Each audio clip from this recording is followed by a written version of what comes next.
প্রাকৃতিক দুর্যোগ নগরীতে পরিণত শৈল শহর হাফলং এর অবস্থার কিছুটা উন্নতি হলো।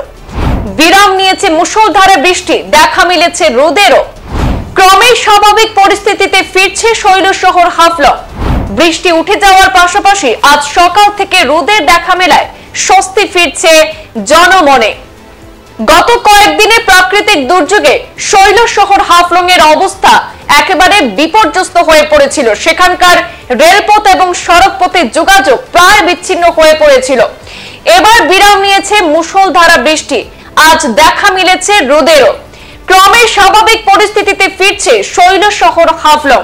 বৃষ্টি উঠে যাওয়ার পাশাপাশি আজ সকাল থেকে রোদের দেখা মিলছে, এতে জনমনে স্বস্তি ফিরে আসছে।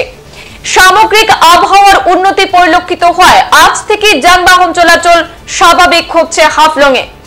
এদিকে লেকের জল নেমে যাওয়ায় জলমুক্ত হয় শহরের একাংশ রাস্তাঘাট।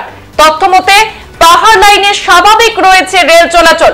অবশ্য আবহাওয়ার অপ্রত্যাশিত পরিবর্তনের কথা বিবেচনা করে 4 মে পর্যন্ত পার্বত্য জেলার সব শিক্ষা প্রতিষ্ঠান বন্ধ রাখার নির্দেশ বহাল রেখেছে জেলা প্রশাসন।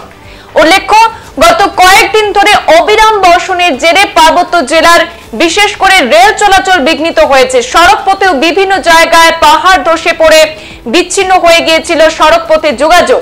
এর মধ্যে বুধবার রাতে মুষলধারা নামার বৃষ্টির জেরে জাটিঙ্গা শিলচর সড়ক যোগাযোগ ব্যবস্থা ব্যাহত হয়। জেলা প্রশাসনের তরফে জাটিঙ্গা শিলচর পথ বিকেল 4টা পর্যন্ত বন্ধ রাখা হয়েছিল।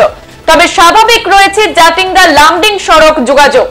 অত্যন্ত দুর্যোগপূর্ণ খারাপ সময় কেটে গিয়ে সুদিন ফিরতে শুরু করেছে পাহাড়ে।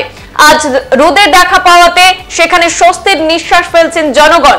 সামগ্রিক আবহাওয়ার উন্নতি পরিলক্ষিত হয়, আজ থেকে যানবাহন কিছুটা স্বাভাবিক চলাচল করছে। সেখানে বৃষ্টি উঠে যাওয়ার পাশাপাশি সকাল থেকে রোদের দেখা মেলায় স্বস্তি ফিরেছে জনমনে। ক্রমে স্বাভাবিক পরিস্থিতিতে ফিরছে শৈল শহর হাফলং। সংবাদ এই পর্যন্তই। পরবর্তী অন্যান্য আপডেট পেতে আমাদের সাথে থাকুন। ধন্যবাদ।